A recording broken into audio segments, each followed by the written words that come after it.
এটা অন্যান্য দিনের মতো আমাদের ওই দেশে সার্বিক আইন শৃঙ্খলা পরিস্থিতি নিয়ে আলোচনা হয়েছে। তারপরে যে ঢাকা ইউনিভার্সিটি অন্যান্য ইউনিভার্সিটি নির্বাচন এইগুলির ব্যাপারে আলোচনা হয়েছে। তার ওই জুলাই শহীদদের মামলার অগ্রগতি কি ওইটা নিয়ে আলোচনা হয়েছে।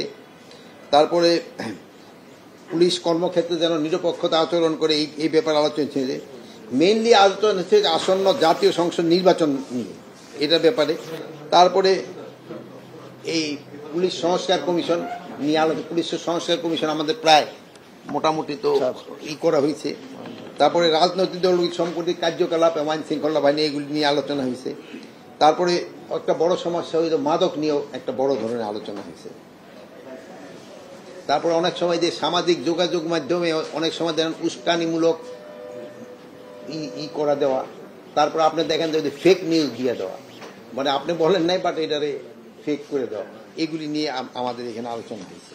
না, নির্বাচন নিয়ে আলোচনা হয়েছে এটা হলো আমরা যেটা বলি, যেমন ধরেন ফ্যাসিস্ট সরকার পতনের পরে রাজনৈতিক দলগুলির মধ্যে যে ঐক্যটা ছিল তা ধরে রাখতে হবে। রাজনৈতিক মধ্যে যদি মত থাকতে পারে একজনের, কিন্তু জাতির বৃহত্তর স্বার্থে গণতন্ত্রের পথে উত্তরণে সব রাজনৈতিক দলকে ক্ষুদ্র ব্যক্তি এবং দলীয় স্বার্থকে পরিত্যাগ করে ঐক্যবদ্ধ থাকতে হবে। এই ঐক্যে যদি ফাটল ধরে এর মধ্যে কিন্তু ফ্যাসিস্ট দৃশ্যরা ঢুকে বিশৃঙ্খলা ও নৈরাজ্যকর পরিস্থিতি সৃষ্টি করতে পারে। আরেকটা হলো জাতীয় নির্বাচনটা আপনার বারবার দেখেন কতটা সুষ্ঠু, অবাধ, নিরপেক্ষ এবং নিরাপদ হবে তা নির্ভর করে নির্বাচনে অংশগ্রহণকারী রাজনৈতিক দলগুলির উপর। আমাদের আইন শৃঙ্খলা বাহিনী নির্বাচনে নিরাপত্তা প্রদান ও আইন শৃঙ্খলা বজায় রাখার ক্ষেত্রে সর্বাত্মক সহযোগিতা করে যাবে। এক্ষেত্রে আমরা সম্পূর্ণ প্রস্তুত রয়েছি। আর জনগণের অবাধ এবং স্বতঃস্ফূর্ত অংশগ্রহণের বিষয়টি গুরুত্বপূর্ণ, যে বিষয়টি রাজনৈতিক দলগুলি নিশ্চিত করতে হবে। সবাই অংশগ্রহণটা হলো রাজনৈতিক দলগুলি নিশ্চিত করতে হবে। সর্বোপরি সকলের সহযোগিতা বর্তমান অন্তর্বর্তীকালীন সরকার একটি অবাধ, শান্তিপূর্ণ, উৎসবমুখর নির্বাচন উপহার দিতে পারবো বলে আমরা আশা করি। এখন হলো কি দুইটা, এখন হলো আবার যদি অ্যাক্টিভ হয় সেরকম বলে যে পুলিশ ওভার করে ফেলছে, এখন কোনটাই আর ওই যে বলে না ওই যে ক্রিকেট খেলার মতো আছে না, এই ওইরকম তো দাগ দেওয়া মানুষের ক্ষেত্রে সম্ভব না, এটা হইলে ওয়াইড। বাট আমাদের ক্ষেত্রে মানুষের ক্ষেত্রে এই সম্বন্ধে ওয়াইডটা কইরা দেওয়া কিন্তু বড় মুশকিল। আমরা তারপরেও চেষ্টা করতেছি। এই যে ধরুন গতকালকে যেমন পুলিশের ক্ষেত্রে হয়েছে কি আগুন ধরাই দিছে, কিন্তু এখন যদি আগে আগুন ধরানোর আগেই যদি পুলিশ অ্যাকশনে চলে যেত তা আপনারা বলতেন যে শান্তিপূর্ণ এই অনুষ্ঠান হচ্ছে, কেন পুলিশ বাধা দিল। কিন্তু এখন আগুন ধরার পরে যে সময় বাধা দিছে সেই সময় কিন্তু আপনারা কিছু বলেন নাই।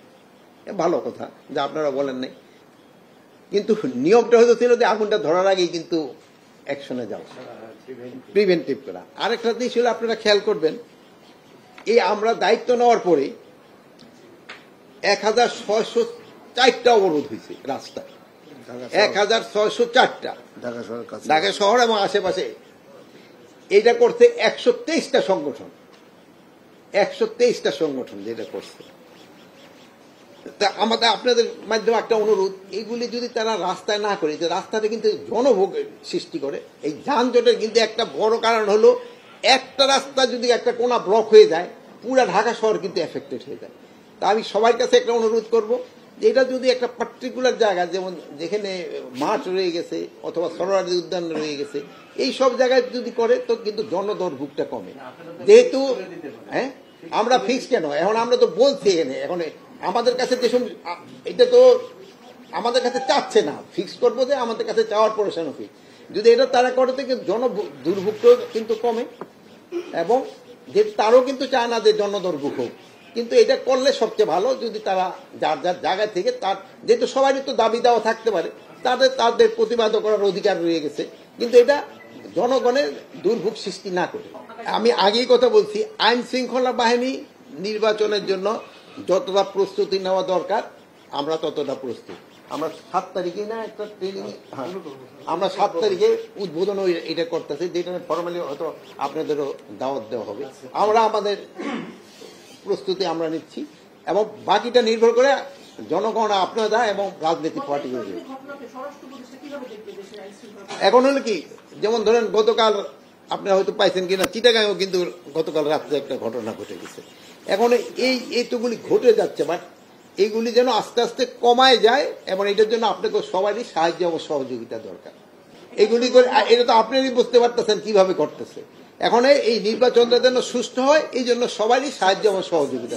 এখানে তো ধরেন কিছু সংখ্যক যে পার্টিটার কার্যকলাপ নেই, তারা তো চাবি নির্বাচনটা ভঙ্গ করার জন্য, তারা তো অবশ্যই চাইবে। মানে এদেরও একটা সংখ্যা তো রয়ে গেছে। এখন এই সংখ্যাটারে প্রতিহত করার দায়িত্ব হলো রাজনৈতিক দল এবং আপনাদের সবাই মিলে, আমাদের সবাই মিলে, যেন কেউ এইটা নির্বাচনটারে যেন কোনো রকমের বাধাগ্রস্ত করতে না পারে।